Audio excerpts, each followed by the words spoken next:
کوئی کہے میں پہلے گیا ہوں تو مل گئی، نہ اسے ملے گی جس کا اخلاق اچھا ہے، جس کا لب و لہجہ ٹھیک ہے، جس کا انداز فکر اچھا ہے. اور عید کا جواب پتھر سے دینا بھی چھوڑ دیں، بس تھوڑا سا اپنے سٹائل میں نرمی لائیں، انداز میں نرمی لائیں. کئی دفعہ آپ صحیح بات بھی کرتے ہیں لیکن وہ لہجہ ٹھیک نہیں نہ ہوتا تو صحیح بات بھی قابل قبول نہیں ہوتی. ویسے ایک بات عرض کروں، اگر روز کی بنیادوں پہ جس طرح تھوڑی سی واک کرتے ہیں تو روز کرنی پڑتی ہے نا، روز کرنی پڑتی ہے. تو کوئی بھی آپ ڈاکٹر کے پاس جاتے ہیں تو وہ دوائی بتائے تو روز کھانی پڑتی ہے، پرہیز بتائے تو روز کرنا پڑتا ہے. تو تھوڑا سا نا لب و لہجے پہ بھی توجہ دیں. جس طرح منہ روز دھوتے ہیں نا، دھونا ہی پڑتا ہے، تو اسی طرح اگر تھوڑا سا لہجہ بھی دھونا شروع کر دینا. یہ جو لوگ آپ سے تھوڑا تھوڑا شکوہ کرتے ہیں تو اس نے کہا تھا کہ میرے لہجے میں غرور آیا تھا، اس کا حق تھا کہ وہ شکایت کرتا. تو کہیں تو ایسا ہے نا، کہیں تو کوئی تو بات بہو نے غلط کی ہے نا کہ ساس رو رہی ہے. کچھ تو ساس نے ایسا کہا ہے نا کہ بہو بیچاری کپڑے باندھ کے بچوں سمیت کہتی ہے گزارا نہیں ہوتا. کچھ تو ایسا بھائی آپ نے کہا ہے نا کہ کسی شخص کے من پسند روٹی پکی ہے پر وہ بیچارہ 3 دن سے کھا نہیں سکا. کوئی تو بات ایسی ہوئی ہے نا کہ سامنے والا تڑپ کے رویا ہے اور ہنسنا بھول گیا ہے. کچھ تو آپ نے کہا ہے نا، کچھ تو آپ نے کہا ہے نا.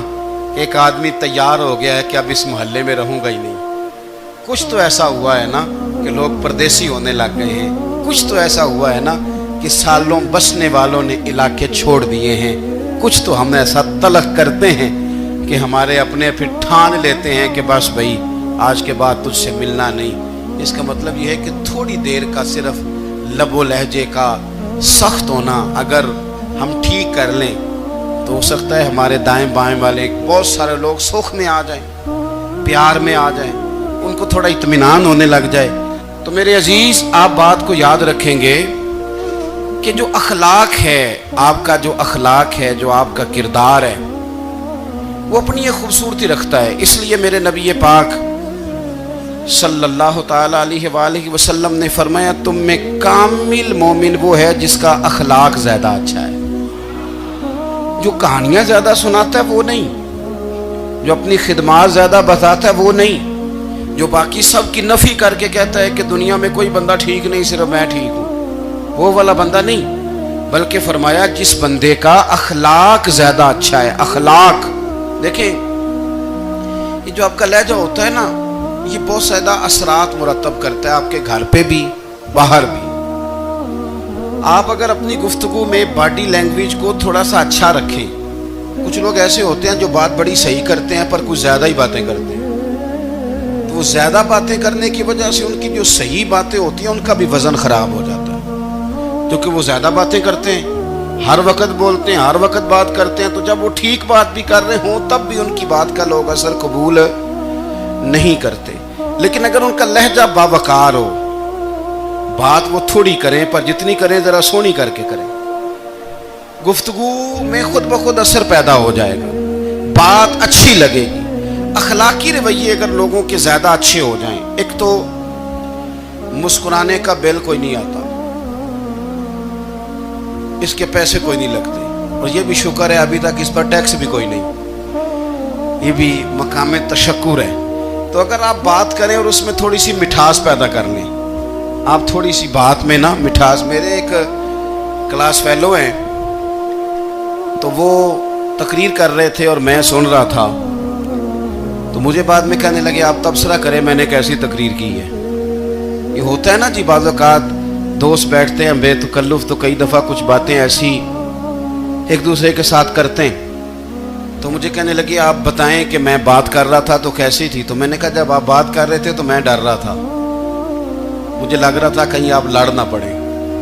بھئی آپ اطمینان سے بات کریں، آپ تسلی سے بات کریں، آپ خندہ پیشانی کے ساتھ بات کریں. میرے نبی پاک صلی اللہ تعالی علیہ وسلم نے فرمایا، مسلم شریف کی حدیث ہے، حضور فرماتے ہیں نیکی کو کبھی چھوٹا نہیں سمجھنا،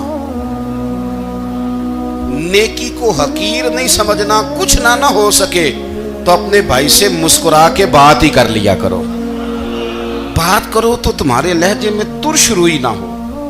بعض اوقات آپ تلخ بات کرتے ہیں آپ کا لہجہ تلخ ہوتا ہے تو آپ کی صحیح بات بھی قبول نہیں کی جاتی، لیکن اگر آپ کے لہجے میں مسکراہٹ ہو، آپ کے لہجے کے اندر خوبصورتی ہو، تو آپ کے اپنے بھی آپ کے بیگانے بھی سب کے سب آپ کی بات کو تسلی کے ساتھ سمجھنا وہ گوارا کریں گے۔ میں نے دیکھا ہے بہت سارے لوگ ایسے ہیں جن کے ساتھ لوگ آنا جانا ملنا بیٹھنا آہستہ آہستہ چھوڑ دیتے ہیں، اور وہ کس لیے چھوڑ دیتے ہیں؟ وہ ان کے رویے کی وجہ سے چھوڑ دیتے ہیں، ان کے انداز فکر کی وجہ سے چھوڑ دیتے ہیں، ان کے شکووں کی وجہ سے چھوڑ دیتے ہیں۔ مزاج ہوتا ہے نا ہمارا کہ ہمیں شوق ہوتا ہے تعلق زیادہ لوگوں کے ساتھ ہو، اور پھر یہ بھی شرط ہوتی ہے کہ میں جس کے پاس جاؤں وہ مجھے یہی کہے کہ تو میرے ساتھ ہی پیار کر۔ ایک صاحب مجھ سے کہنے لگے کہ یہ میں محفل کراتا ہوں، آپ بھی تشریف لائیں، اور میں 20 علماء کو بلا چکا ہوں، اور بڑے بڑے نامور نام انہوں نے میرے سامنے لیے۔ میں نے ان سے پوچھا کہ جو نام آپ نے لیے ہیں اور آپ کی تصویریں بھی ساتھ ہیں، میں الحمدللہ تسلیم کر گیا ہوں آپ کی بات کو، لیکن سوال میرا یہ تھا کہ کیا آپ نماز بھی پڑھتے ہیں؟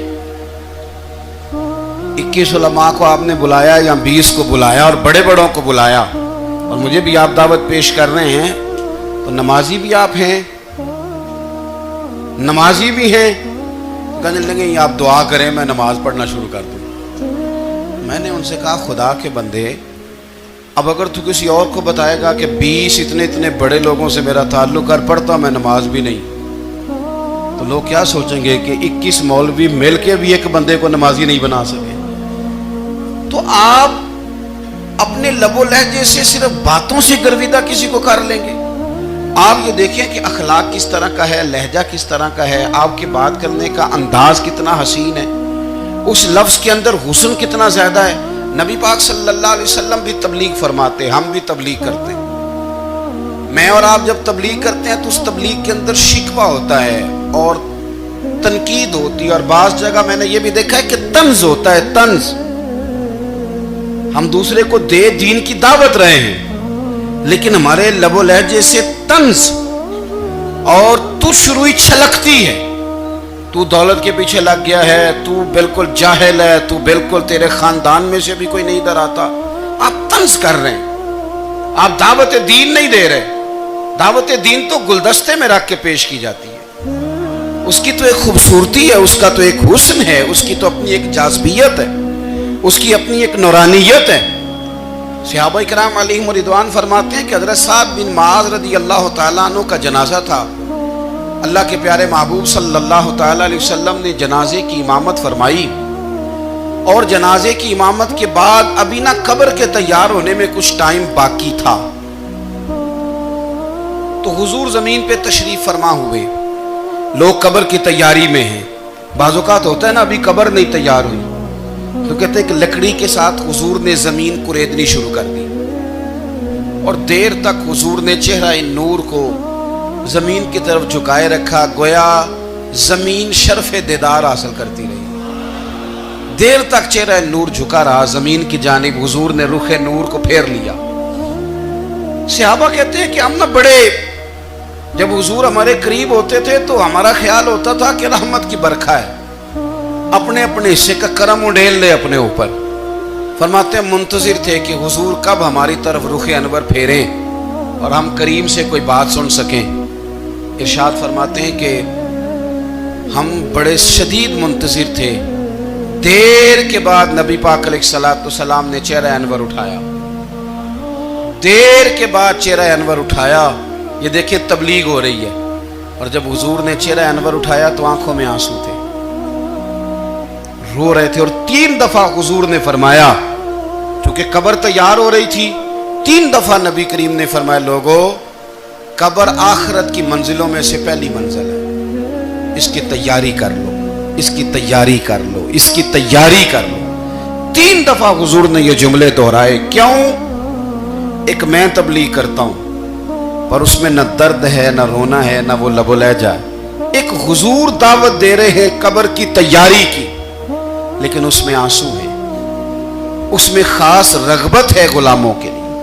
تو اپنی زندگی کے اندر جو ہمارا انداز تکلم ہے، ہمارا انداز گفتگو ہے، میں کہا کرتا ہوں کہ ہم نا